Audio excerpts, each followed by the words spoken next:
Project cost 15,000, একটা প্রজেক্টের খরচ 15,000। এক্সপেক্টেড 5 ইয়ার্স রিটার্ন, আমরা আশা করতেছি 5 বছর যেই পরিমাণ রিটার্ন আসবে এখান থেকে। ইয়ার ওয়ানে 3,000 টাকা, ইয়ার টুতে 10,000 টাকা, থ্রিতে 5,000 টাকা, ফোরে 5,000, দেন ফাইভে 2,000। এইভাবে টাকাগুলো আমাদের রিটার্ন আসবে। এইভাবে যদি টাকাগুলো আমাদের রিটার্ন আসে, দেন এখান থেকে আমাকে বের করতে বলছে net present value NPV and internal rate of return IRR. তুমি যদি ক্যাপিটাল বাজেটের অঙ্ক দেখো, অধিকাংশ অঙ্কই হচ্ছে তোমাকে প্রশ্ন করবে হয়তো এনপিভি নয়তো আইআরআর, এই দুইটা প্রশ্নই কমন। হয়তো বলবে এনপিভি বের করো, নয়তো বলবে আইআরআর বের করো। এখন এনপিভি এবং আইআরআর বের করার সময়, এনপিভি এবং আইআরআর বের করার সময় তোমার যা করণীয়, আমরা তো একটা টেবিল করব। টেবিলটা করার সময় তোমাকে খেয়াল করতে হবে যে আমাদের অঙ্কে ট্যাক্স আছে কি নাই। ট্যাক্স থাকলে একরকম, ট্যাক্স না থাকলে একরকম। ট্যাক্স থাকলে আমাদের টেবিলটা একরকম থাকে, ট্যাক্স না থাকলে আমাদের টেবিলটা আরেক রকম থাকে। যেহেতু দেখো আমাদের অঙ্কে ট্যাক্স রেট নাই, যেহেতু ট্যাক্স রেট নাই, আমাদের টেবিলটা এরকম হবে, আমি করে দেখাচ্ছি।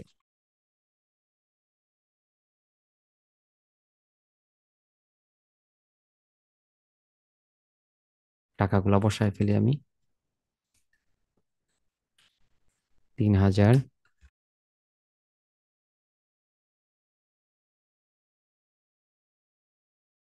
যখন আমাকে এনপিভি বের করতে বলবে তখন সবসময় একটা পার্সেন্ট দিবে।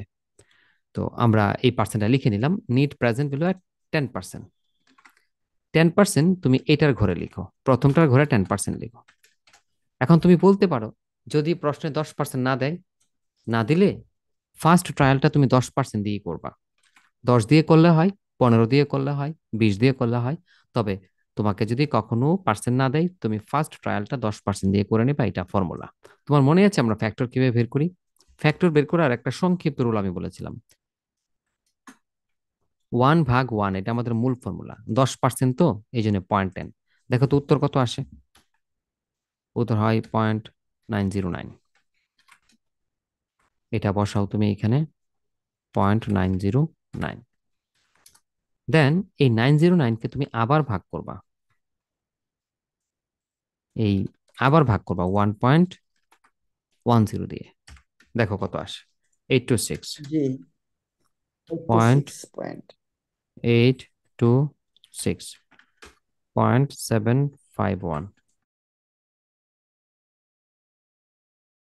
0.621 হয়। জিরোর পর একটা বড় সংখ্যা আছে দেখো, ঠিক আছে, ওয়ান লেখা যায়। জি, এবার এই টাকাগুলোর সাথে এই ফ্যাক্টরটা গুণ দিয়ে পিবির করে বসাও, এই টাকাগুলোর সাথে ফ্যাক্টরটা গুণ দিয়ে পিবির করে বসাও, কত আসে।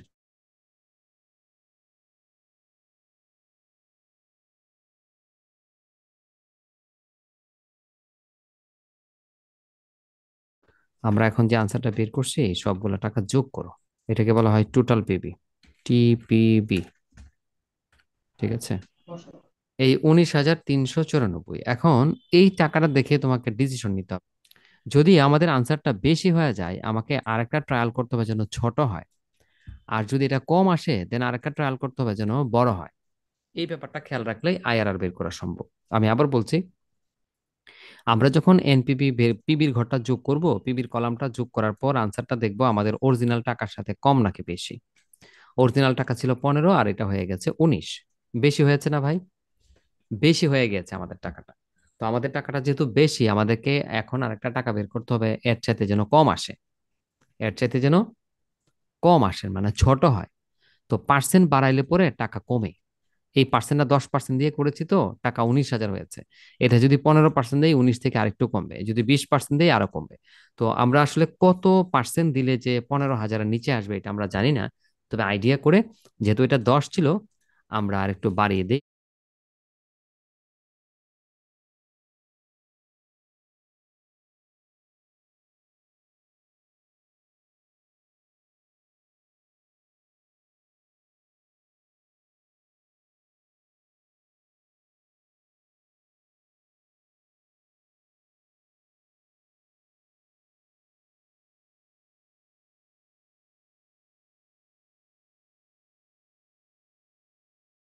ওকে, এবার দেখো আমাদের মূল টাকা কত ছিল, 15,000।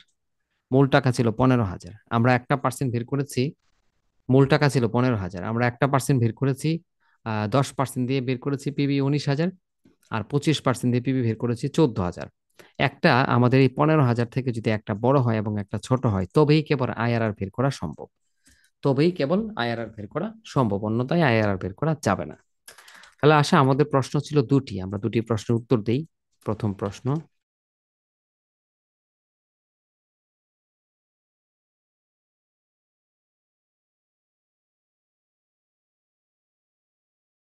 TPB minus NCO. টিপিবি হচ্ছে এই প্রথম যে পার্সেন্টটা তুমি ধরেছো, বা প্রশ্নে যে পার্সেন্টটা দেওয়া থাকবে, এই যে প্রশ্নে যে পার্সেন্টটা দেওয়া থাকবে, এই পার্সেন্টের এনপিভিটা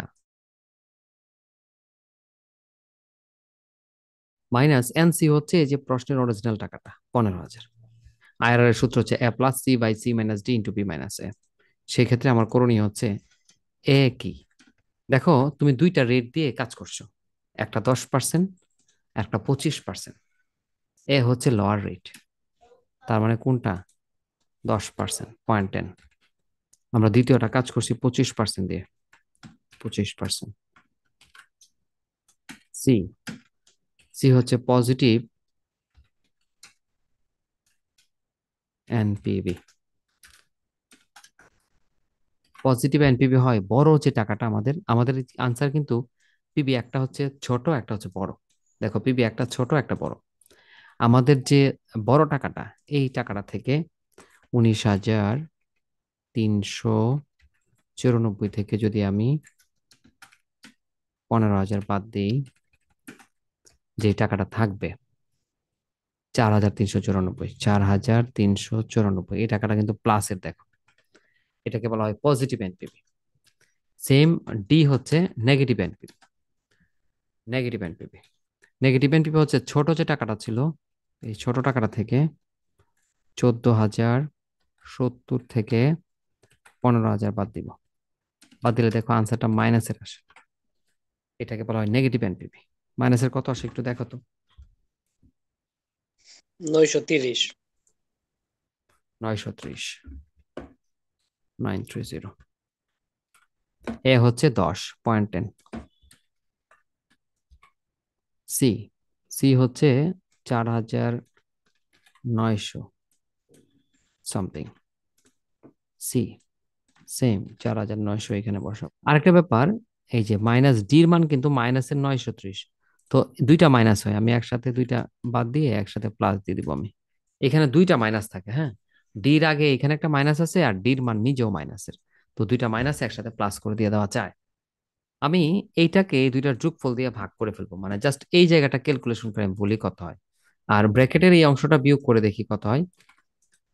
এবার 0.10 ঠিক থাকুক, প্লাস 123.12375, 22.375, 22.375।